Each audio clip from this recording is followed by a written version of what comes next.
Hello and welcome to another edition of Forkful of Noodles. I am Krish Mohan. Borders drawn on pieces of paper are taken very seriously. If we just make this curvy line here, and then maybe a right angle right there, and a couple squiggles, and then just for fun, a semicircle at the bottom, now we have a country. And just because of that semicircle, this country is way better than your country. So you're going to have a really hard time getting into this one. And if you don't have the right colored paper and the correct signatures, we're going to kick your ass right back to your all square, no curves country. Nothing says how important our borders are like the issues of immigration and refugees. And I know I've talked endlessly about this in the past, but the problem keeps persisting, so let's talk about it again. Right now, in the States, immigration is seen as a crime.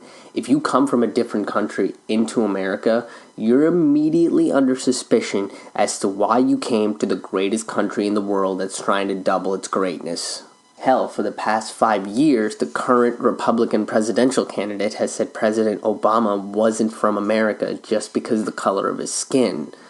But listen, the birther argument has sparked a movement of hatred towards anyone that isn't Caucasian, but the fallacy is the fact that, British and Germans and French are white and also not from America.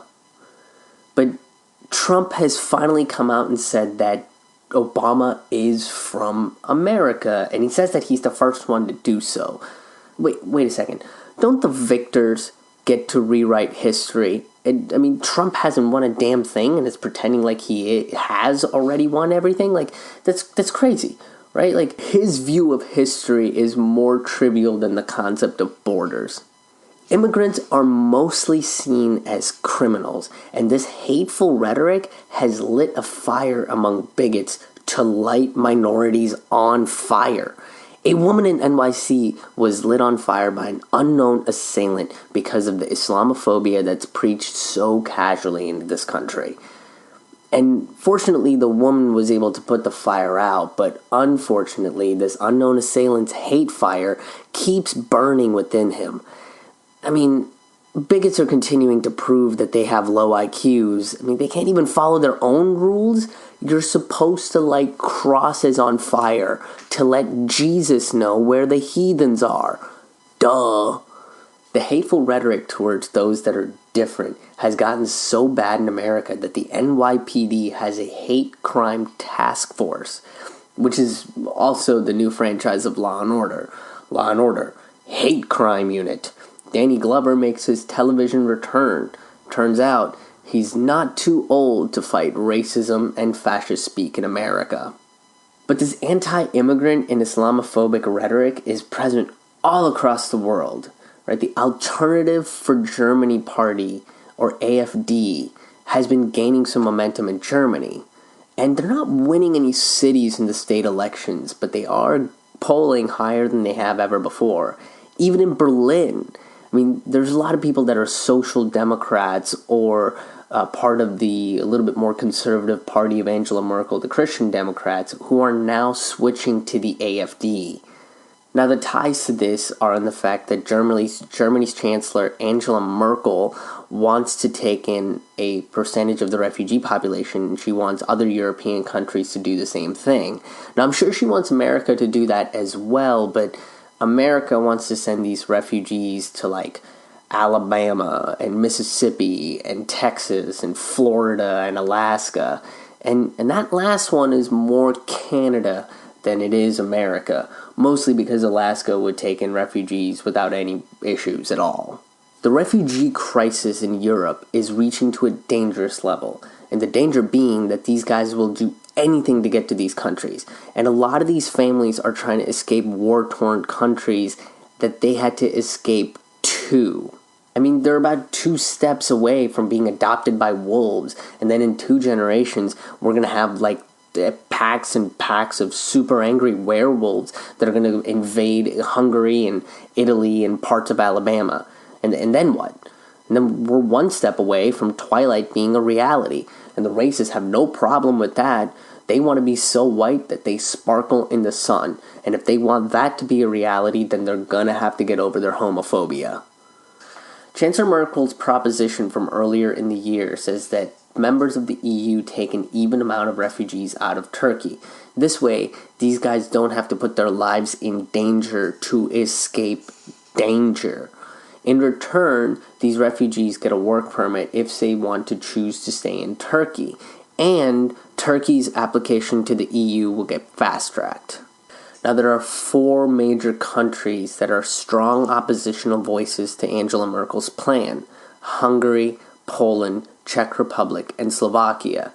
The last 2 Americans think are Hungarian dishes served with sauerkraut. And really, Poland? I mean, come on, you're like one step away from being invaded again. And if you did take in refugees, this would be the most polite invasion that you've ever been through. Now, Syria isn't the only country that a lot of people are coming to seek asylum from. A lot of African countries have refugees seeking asylum in Europe, and they're crossing the desert in Niger, through Libya, across the Mediterranean, and because of a war-torn country, they just want to try to find a better life for their kids. This is the modern-day equivalent of the story of Ellis Island. You know, the story of your grandfather that came to this country with only 3 shirts and 2 pants, his dog, a hat, and $23 in his pocket. Well, the story of these refugees is basically the same thing, except instead of disease and poverty, they're trying to escape war. And a war that's being fought by 2 countries that are having a dick measuring contest.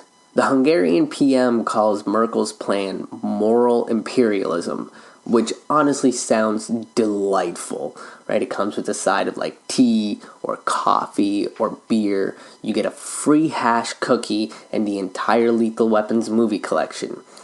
And considering that Europe's overreach was probably one of the causes of the instability in the Middle East and Africa, maybe helping them out isn't a bad idea.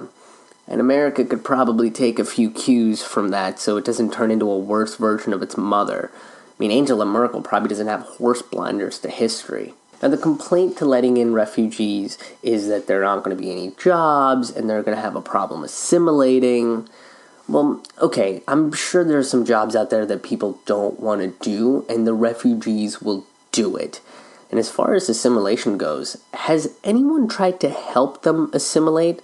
I mean, instead of asking them to teach you a curse word in their language, how about you teach them a curse word in your language? And what's the big deal in learning a few words in Turkish or Spanish? You know, just some basic phrases like a howdy, nice day we're having, glad you aren't being bombed today, huh? Just basic elevator talk. So far, bigotry and fences haven't really worked against immigration and refugees. Somehow they still keep coming in through those semicircles. Maybe it's time that we tried a different approach. You know, maybe granting amnesty and working on a new system that is less convoluted and difficult to get through might be a better solution to ensure that we don't have to go through this again in the future. And most of these refugees don't want to stay in the country they're in for the entire time that they're there. They just want to wait till the volatility in their country is over. You know, it's like letting a buddy crash on your couch, right? And if he's a good friend, he'll probably do your dishes and share some of their weed with you. Oh, and maybe if we didn't arm the whole damn world and expect that to keep the peace, a whole lot less people would be displaced from their homes. You know, and the AfD is facing violence against them in Germany. In the States, minorities are casually being attacked.